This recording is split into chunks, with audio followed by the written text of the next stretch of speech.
dalam pembuatan gula memegang peranan penting, yaitu sebagai salah satu proses tercapainya produk gula yang memiliki kualitas tinggi.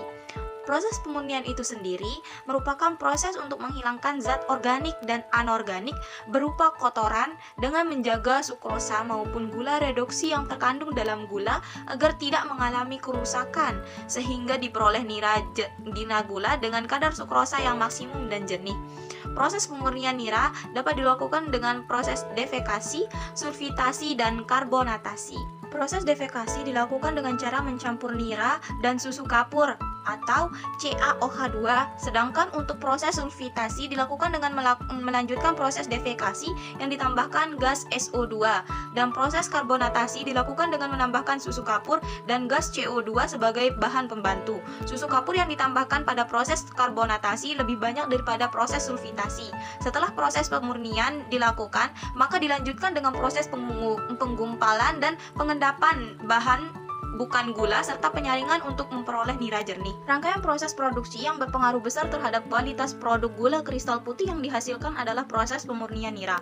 Proses pemurnian dilakukan dengan cara memerah tebu sehingga diperoleh nira mentah, yang selanjutnya nira mentah tersebut dimurnikan. Nira mentah mengandung zat bukan gula yang harus diendapkan menggunakan gas belerang dioksida atau SO2, sehingga terbentuk endapan CaSO3 yang dapat mengaborsi partikel koloid yang berada pada nira mentah, sehingga akan semakin banyak endapan yang terbentuk yang mengandung kotoran. Gas SO2 juga mempunyai sifat dalam memucatkan warna, sehingga diharapkan dapat dihasilkan kristal dengan warna yang lebih terang, khususnya pada saat proses penguapan nira kental.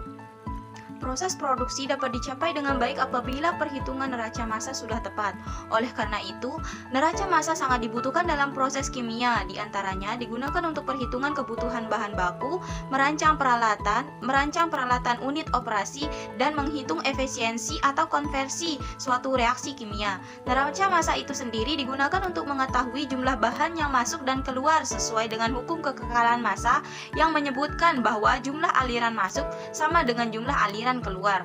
Bahan yang terdapat pada aliran input yaitu berupa nira mentah, nira tapis, susu kapur, belerang, flokulan, dan larutan asam fosfat akan keluar menjadi produk nila jernih. Sedangkan untuk nira kotor akan dialirkan menuju mud mixer untuk dicampurkan dengan ampas halus atau disebut baga kilo. Nira jernih merupakan hasil dari keluaran yang sudah tidak mengandung kotoran yang kemudian didistribusikan ke peti nira jernih, kemudian dialirkan ke stasiun penguapan. Sedangkan nira kotor merupakan hasil dari keluaran yang masih tercampur dengan kotoran. Oleh karena itu, nira kotor ditampung pada peti nira kotor, kemudian dialirkan ke mud mixer untuk dicampur dengan ampas halus yang berasal dari baga kilo. Penambahan ampas halus dikarenakan masih terdapat gula dalam kandungan ampas halusnya, sehingga ketika ampas halus bercampur dengan nila kotor, zat-zat gula dalam ampas halus akan ikut terbawa ke dalam nira kotor dan dibawa ke rotary vacuum filter untuk diperas dan dipisahkan antara nira tapis dan blotong. Sedangkan untuk aliran output terdiri dari aliran massa nira jernih, nira tapis, blotong, dan losing. Untuk menghindari kehilangan bahan selama proses, maka perlu adanya pengecekan alat secara rutin untuk meminimalisir kerusakan pada alat ataupun kebocoran pada alat sehingga dapat ditangani secara cepat dan tepat. Hal tersebut dapat meminimalkan besar losing yang ada dalam neraca massa. Dari hasil perhitungan neraca massa, diketahui bahwa jumlah massa yang masuk sama dengan jumlah massa yang keluar. Akumulasi dianggap nol, di mana variabel yang diamati berupa temperatur atau konsentrasi yang tidak berubah dengan adanya perubahan waktu.